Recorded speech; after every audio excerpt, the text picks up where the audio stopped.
They have, Eric, and you know, some stories just stick with you. The family that owns what's been affectionately known as the Tornado House, it's better known around North Myrtle Beach as Blake's. That's also the last name of the family that owns it, and up to 25 members of the Blake family will come to this home to stay for family vacations throughout the summer. And right now, there's a handful of the Blake family staying here, getting ready for their first vacation back in the newly remodeled home since Hurricane Matthew tore it apart.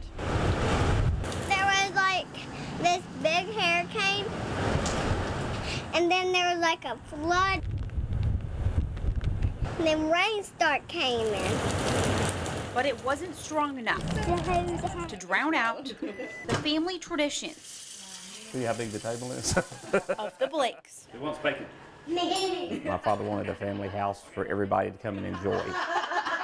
And that's the reason the house has 5 bedrooms, and you can sleep 4 or 5 people in each room because the families were big. You can't keep turning your head or your head's going to look funny. I think he wanted to build one the way he wanted to build it so that the family would always have it. From mischief You want to see what's happening? to togetherness. You want to say the blessing? Gary Blake says Hurricane Matthew didn't come close to breaking this bond. When he passed away years ago, he wanted to make sure that it carried on. And so it was inherited by me and my 3 brothers to carry the tradition on. And we hope to let our kids inherit it someday. A table with 18 seats is the only original piece the hurricane left in the home built 33 years ago. But while the children who grew up here, You want some apples?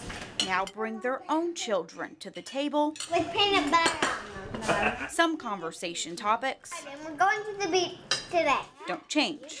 Is your boyfriend going to be there? Gary's daughter Kristen watches her nieces do as she once did. We've run up and down the hallways, and we had the Easter Bunny come, and we had Christmas would come, and Granny would have a tree up. Last year was the family's first Christmas, not in their North Myrtle Beach home.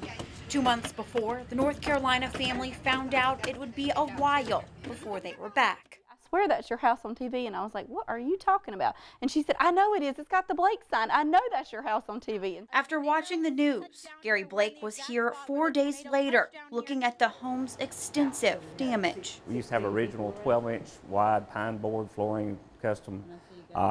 It warped up to like 8 inches high in places, and so we had to tear all that out. It actually took them 3 days. The flooring, the least of the damage, but for the Blakes, it was a no-brainer on what would be done next. I was down here at least once a week for like 3 months. Rebuilding what he helped his father build years before. The family now spends time in a newer model, almost unrecognizable. And the family, Thank you, God, for daily bread. Amen. continues the Blake tradition for many more years to come. Insurance didn't cover all of the remodeling after the hurricane, but thankfully some of the Blake family works in construction, and also, if you couldn't tell, they own a restaurant as well up in North Carolina, and it's called Blake's. Reporting from North Myrtle Beach, I'm Meredith, WMBF News.